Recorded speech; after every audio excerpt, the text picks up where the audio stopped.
সিলেটে যুবলীগ ও স্বেচ্ছাসেবক লীগের কর্মীদের সংঘর্ষ।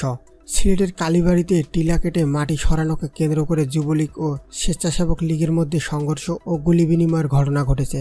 সংঘর্ষের সময় গুলিবিদ্ধ সহ আহত হয়েছেন ৩ জন। বৃহস্পতিবার মধ্যরাতে এ ঘটনা ঘটে। স্থানীয়রা অভিযোগ করেছেন, টিলা কাটার ব্যাপারে পুলিশ কোনো কার্যকর ব্যবস্থা গ্রহণ না করার কারণে এই সংঘর্ষের ঘটনা ঘটেছে। আদমশাহ জামে মসজিদের সামনে জেলা যুবলীগ নেতা সুজেল আহমেদ তালুকদার এবং স্বেচ্ছাসেবক লীগ নেতা ইমরান আহমেদের অনুসারীদের মধ্যে এই সংঘর্ষের ঘটনা ঘটে। প্রত্যক্ষদর্শীরা জানিয়েছেন, কালীবাড়ি হাওলাদার পাড়া এলাকায় অবৈধ টিলা কেটে মাটি স্থানান্তর নিয়ে এই সংঘর্ষের ঘটনা ঘটে। যুবলীগ নেতা সুজেল ও তানভীর মিলে কালীবাড়ি এলাকায় একটি টিলা কাটছেন। টিলার মাটি ট্রাকে সরানোর ফলে আদমশাহ জামে মসজিদ সংলগ্ন এলাকায় ধুলাবালি বেড়ে যায়।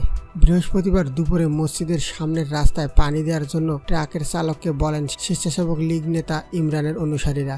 এ নিয়ে দুই পক্ষে বিরোধ সৃষ্টি হয়। এ ঘটনার জের ধরে মধ্যরাত আদমশাহ জামে মসজিদ সংলগ্ন ইমরান আহমেদের অফিস এবং শফিক স্টোর নামক একটি দোকানে হামলা চালায় সুজেলের অনুসারীরা। এ সময় ইমরানের অফিসে থাকা তার অনুসারীরাও পাল্টা সংঘর্ষে জড়ায়। সেখানে দুপক্ষের মধ্যে ইট পাটকেল ছোড়াছড়ি এবং গোলাগুলির ঘটনা ঘটে। এতে ওই এলাকায় ভাড়াটিয়া বাসিন্দা সুমন দাসের ছেলে সুজন দাস গুলিবিদ্ধ হয়। এছাড়াও ইট পাটকেল ছড়াছড়িতে অজ্ঞাত 2 মহিলা আহত হয়েছেন।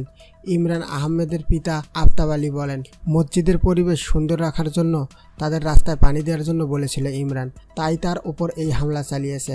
সিলেটের জালালাবাদ থানার ওসি হারুন রশিদ জানিয়েছেন, টিলা কেটে মাটি সরানোকে কেন্দ্র করে এলাকায় যুবলীগ স্বেচ্ছাসেবক লীগের দুপক্ষের মধ্যে সংঘর্ষের ঘটনা ঘটেছে। স্থানীয়রা অভিযোগ করেছেন, গুলি ছোড়া হয়েছে। বিষয়টি পুলিশ তদন্ত করছে।